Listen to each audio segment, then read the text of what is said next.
Welcome to Open for Business, the Gallatin Valley's only local business and consumer talk show featuring Tom Eaglehoff, the Man Entrepreneur Magazine radio called the leading authority in the United States for doing business in small town. Here he is, speaker, author, small business consultant, and Mrs. Eaglehoff's favorite son, Tom Eaglehoff. All right, welcome everyone. Open for Business. We air every Saturday live from 11 a.m. to 2 p.m. Mountain Time on AM 1450 KMMS in Bozeman, 1340 KPRK in Livingston, Montana. If you'd like to be a part of the big broadcast, go to KMMSAM.com and click Listen Live. The call-in number during the show, 406-522-TALK, 406-522-8255. I'm here, you're here. Let's get the show on the road. Let's get back to Open for Business on News Radio AM 1450 KMMS Bozeman. Lines are open at 522-TALK. That's 522-8255. Here he is. He's big, he's bad, and he's open for business. Tom Eaglehoff. All right, thank you, Dan. Welcome back, everyone. It is 25 minutes before the top of the hour. It is Saturday, February 25th, 2017. And I want to welcome you to the podcast portion of Open for Business. Each week I share some tips and tricks I've learned over the years about advertising, marketing, promotion, and building strong, successful businesses. And if you missed any of my previous podcasts, you'll find them all on my YouTube channel. And while you're there, why not subscribe to my YouTube channel? You'll never miss another weekly podcast. And you'll also find a link to my podcast on my website at smalltownmarketing.com. That is smalltownmarketing.com. Now, today's topic, I want to talk about how to prepare for the prepared customer. So have you ever heard the phrase, knowledge is power? Well, I'm sure most of you have, but have you ever taken the time to focus on what that statement really means?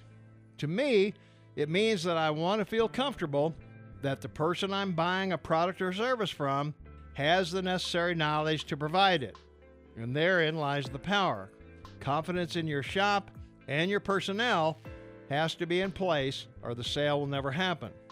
If your customer doesn't have total trust and confidence in you, they'll walk. So what am I talking about when I ask you to prepare for the prepared customer? Well, we're living in an age of information that's unparalleled in human history. With smartphones, tablets, laptops, 24/7 news, and the internet, any customer can do their own research on any product you carry in enormous detail before they ever enter your shop. And the problem is the information they find may not always be 100% accurate or up to date. So how do you keep up with them? Well, let's look at some ways to do that. If you're a regular reader of my website, then you know that one of the many business rules I stress is that you read something about your industry at least 20 minutes each and every day. If you follow this simple guideline at the end of a year, you'll know more about your industry than 75% of the people in it, and probably 100% more than almost any customer. So for the most part, customers are going to skim the high points of the products. Only a few will really go into all the nuts and bolts. So I already know what you're going to tell me. Tom, I work 14, 16, 18-hour days. I don't have time to read. Well, my answer is yes, you do. What you don't have time to do is thumb through 25 trade magazines each week deciding what to read. There's an easier way. Use the same resources your customers are using, the internet. One of my favorite sites for researching any product is findarticles.com. Findarticles.com. You can search and browse for 2.8 million articles from over 500 magazines and journals all the way back to 1988. I just paid a visit and did a quick search on car starters. Guess what? Up pops 3 pages of articles on car starters, plus other search suggestions related to those who sell car starters. I know what you're going to say again. If I don't have time to thumb through 25 magazines, how am I going to wade through 3 pages of articles? Well, that's true, but there's a difference. Not every magazine will have only car starter articles. In less than 2 minutes, you can quickly examine the headlines and a sharp synopsis and bookmark the search of the articles or individual articles you're searching for. Each synopsis will include the name of the magazine it came from and the date the article was published. That leaves you 18 minutes for reading at least 1 or 2 articles each day. The site's set up to email articles of interest to your other locations, and printer-friendly versions are also included. So print a couple out and start a reading program at your weekly sales or training meetings. You can print them out and put them in a binder for future reference. Create your own industry training manual to get new hires up to speed on industry and product knowledge. Tear out the old articles and replace them with new updated ones as you come across them. You can also create a manual of articles to use as a sales aid. In many cases, just showing the headline to a customer from an article in an industry magazine can influence that customer.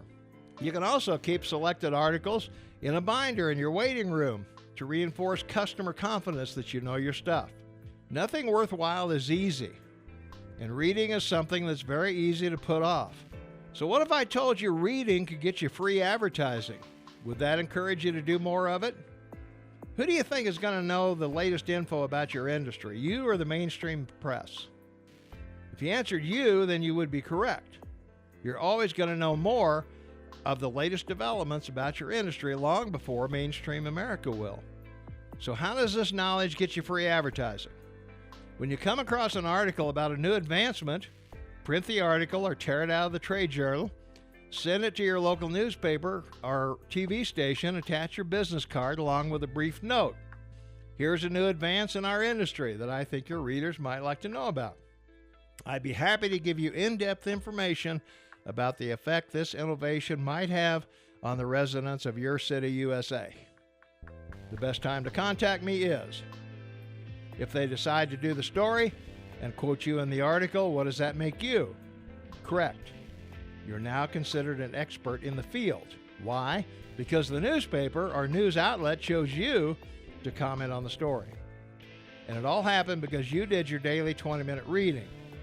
Does this technique always work? Of course not. But with the right subject and the right editor, you're bound to get in print sooner or later. Just keep trying and keep reading. Knowledge is power.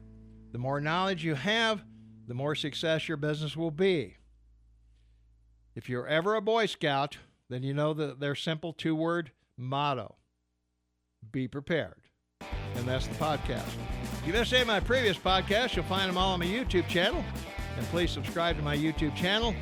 And you'll also find a link to my podcast on my website at smalltownmarketing.com. That's smalltownmarketing.com. So tune in each Saturday and let's build successful businesses together.